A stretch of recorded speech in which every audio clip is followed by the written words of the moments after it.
네, 성도 여러분, 안녕하십니까? 오늘 수요일 밤, 각자가 계신 곳에서 하나님의 말씀을 들으시면서 성령 충만한 시간 되시길 바랍니다. 우리 오늘 하나님께서 주신 말씀은 요한복음 10장 1절 말씀 읽겠습니다. 요한복음 10장 1절 말씀입니다. 제가 읽겠습니다. 내가 진실로 진실로 너희에게 이르노니 문을 통하여 양의 우리에 들어가지 아니하고 다른 데로 넘어가는 자는 절도며 강도요. 예, 우리가 계속해서 철로 역정을 통해서 자신을 돌아보고 하나님께서 이 여정 가운데 베푸시는 큰 은혜들을 살펴보고 있습니다. 지난 시간은 크리스찬이 죄 짐을 벗은 후에 첫 번째로 만나게 된 사람들에 대해서 살펴보았습니다.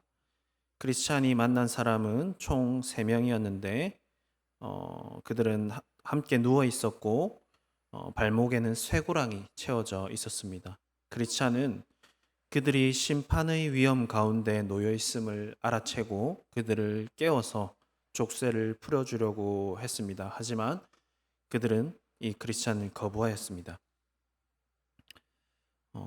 거절당한 크리스찬은 편치 않은 마음을 가지고 계속해서 걸어갔습니다. 바로 그때 좁은 길의 왼쪽 담을 넘어서 들어오는 두 사람을 보게 됩니다. 그들은 빠른 걸음으로 크리스찬에게 다가왔습니다.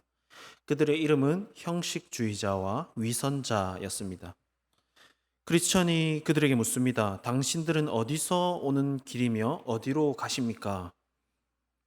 신앙생활에서 가장 중요한 질문을 크리스찬이 하고 있습니다. 어디서 오는 길이고 어디로 갑니까? 이 질문은 당신 왜 이 길을 갑니까? 당신 왜 예수를 믿습니까? 당신 왜 신앙생활 합니까? 라는 질문과 같습니다. 우리 같이 한번 생각해 보았으면 좋겠습니다. 우리는 왜 예수를 믿고 어, 우리는 왜 신앙생활을 하는 것입니까? 우리가 세상에서 복받기 위해서 예수를 믿는 것입니까? 여러 종교들 중에서 기독교가 복을 주고 형통을 주기 때문에 가장 낫기 때문에 기독교를 선택한 것입니까? 그러면 잘못 선택한 것입니다. 예수 믿는 것은 이 땅에서 형통하기 위해서 믿는 것이 아닙니다. 형식주의자와 위선자의 대답을 보면 그들은 헛된 영광이라는 곳에서 왔다고 합니다. 그리고 영예를 얻기 위해 시온산으로 가는 길이라 답합니다. 출발이 잘못되었고 목적지도 잘못되었다는 것입니다. 왜 예수를 믿습니까? 라는 질문에 대한 답이 무엇이 되어야 합니까? 하나님의 영광을 위해서라는 답이 우리의 입술에서 나와야 할 것입니다. 이러한 답을 할 수 없다면 애초에 우리의 삶의 방향, 신앙의 방향이 어긋날 수밖에 없는 것입니다. 교리문답의 첫 번째가 되는 질문, 사람의 제일 되는 목적은 무엇입니까? 이 질문에 대해서 하나님의 영광을 위해서입니다. 이러한 답을 정말 내 삶의 진심의 고백으로 할 수 없다면 우리는 다시 시작해야 합니다. 하나님의 영광을 위해 사는 것, 이 답이 내 삶에 솔직하게 상관없는 형식적인 답이라면 우리는 거기서부터 다시 시작해야 합니다. 이것은 마치 첫 단추를 잘못 꿰는 것과 같습니다. 형식주의자와 위선자가 순례의 길을 제법 많이 온 것 같습니다. 교회를 제법 오래 출석한 것 같습니다. 하지만 처음부터 완전히 단추를 잘못 꿰었습니다. 애초에 그들은 자신들의 영광, 자신들의 안위를 위해서 순례의 길을 출발했습니다. 그러므로 그 목적을 이루기 위해서는 하나님의 영광과 상관없는 잘못된 방식들이 그들의 삶에 계속해서 나타날 수밖에 없습니다. 지금 그들은 하나님이 허락하신 진리의 그 좁은 길이 아니라 담을 넘어서 오고 있습니다. 이뿐만이 아닐 것입니다. 여기 담을 넘어오기 전에도 분명히 그들은 자신들의 영광을 위해서, 자신들의 안위를 위해서라면 자신들의 방식대로 그리고 주변 사람들의 방식을 보면서 진리의 길이 아니라 많은 담들을 넘어서 여기까지 왔을 것입니다. 크리스천이 묻습니다.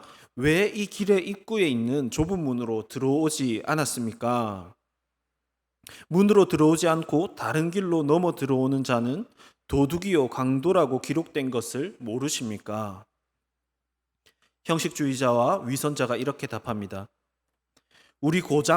우리 고장 사람들은 이 길로 들어오려고 좁은 문으로 가는 것은 너무 멀다고 여긴다오. 그래서 그들은 지름길을 만들었고 담을 넘어 들어오고 있소. 우리도 그들처럼 담을 넘어 들어온 것이요. 지금 형식주의자와 위선자의 기준은 하나님의 정하신 법이 아닙니다. 자기 마을 사람들도 모두 다 그렇게 하고 있소. 즉, 다수가 행하고 있는 것이 자신들이 옳다고 여기는 기준입니다. 또한 말하기를 좁은 문으로 가는 것은 너무 멀다고 여긴다오. 즉, 효율적이고 합리적으로 보이는 것이 그들의 기준입니다. 다들 그렇게 하는데, 대부분 그렇게 생각하는데, 이러한 생각, 이것은 분명한 마귀들이 우리를 위험에 빠뜨리는 방법입니다. 그러므로 우리는 무엇이 기준이 되어야 하겠습니까? 99%의 사람들이 A를 선택해도 성경이 B라고 하면 우리는 B를 선택해야 합니다. 지금 코로나의 상황을 말하지 않을 수 없을 것 같습니다. 지금 코로나인데 어쩔 수 없는 상황인데 하면서 많은 사람들이 예배하지 않고 있습니다.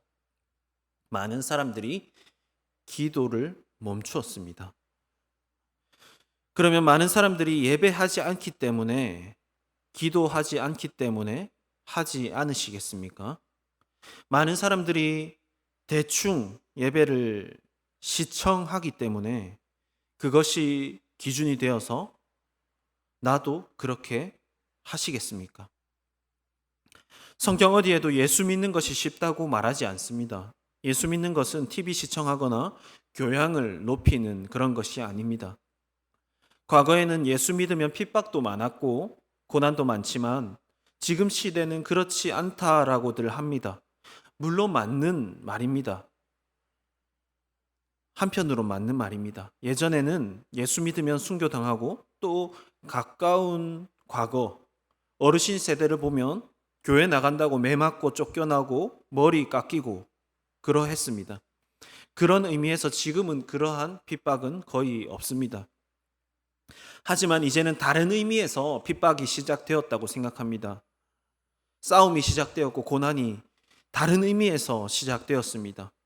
예배 안 드린다고 뭐라 할 사람이 없습니다.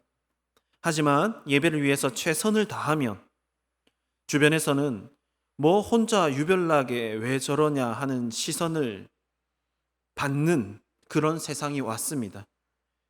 예배하는데 기도하는데 내 시간을 아낌없이 드리면 무의미한 것 같은 세상, 그 시간에 다른 것을 하면 더 유익할 것 같은 그런 세상, 그 시간에 더 열심히 다른 것을 하지 않으면 도태될 것 같은 그런 세상이 왔습니다.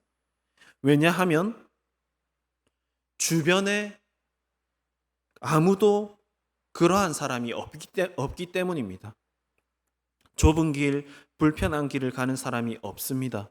다 담을 넘어옵니다. 그러면 안 되는 것 아닙니까? 물으면 그리 유별나게 하냐고, 지혜롭게 유도리 있게 하라고. 신앙생활 하기만 하면 되는 것 아니냐고 말합니다. 우리는 헷갈리지 말아야 합니다. 우리의 기준은 주변 사람이 아닙니다. 우리의 기준은 코로나의 상황이 아닙니다. 코로나인데 어쩌겠어. 코로나인데 그 정도 하면 됐지 뭐. 코로나라서 기도할 장소도 없는데 어쩌겠어. 정말로 그 정도로 하면 될까요? 정말로 어쩔 수 없는 것일까요? 정말로 그 정도만 해도 내 영혼은 괜찮은 것일까요? 정말로 그 정도만 해도 내 가족의 영혼은 괜찮은 것일까요? 오늘 이야기에서 형식주의자와 위선자는 한마디로 기준이 잘못된 사람입니다. 그들이 뭐라고 합니까? 우리 마을 사람들은 그렇게 합니다. 너무 유별나게 그러지 마세요. 그것이 1000년 넘게 그렇게 행해져 왔다는 증거를 내가 제시할 수도 있습니다. 말합니다. 그들의 기준은 이때까지 그렇게 해왔으니까입니다. 그리고 그들의 기준은 지금 주변 사람 모두가 그렇게 하니까입니다. 성도 여러분, 다른 것을 기준 삼지 마시길 바랍니다. 성도 여러분들도 잘 느끼시겠지만 이 세상은 무언가 더 많아지는 것 같아도 갈수록 점점 더 본받고 기준 삼을 것이 사라져 갑니다. 사실상 본을 받을 신앙의 사람들도 갈수록 드물어지고 있습니다. 하나님께 헌신된 사람들이 점점 잘 보이지가 않습니다. 만일 내가 이러한 세상에서 몸과 마음을 다하여 하나님을 예배하고 섬기면 유별나다는 소리를 들을 것입니다. 하지만 그것이 유별난 것, 대단한 것이 아니라 그것이 정상이라는 것을 잊지 마시길 바랍니다. 성경을 기준으로 삼고 99%가 아니라고 해도 내가 1%가 되어서 아멘 할 수 있는 우리가 되기를 바랍니다. 마음을 다하고 뜻을 다하고 힘을 다하여 하나님을 사랑하고 섬기는 저와 여러분들 되시기를 바랍니다.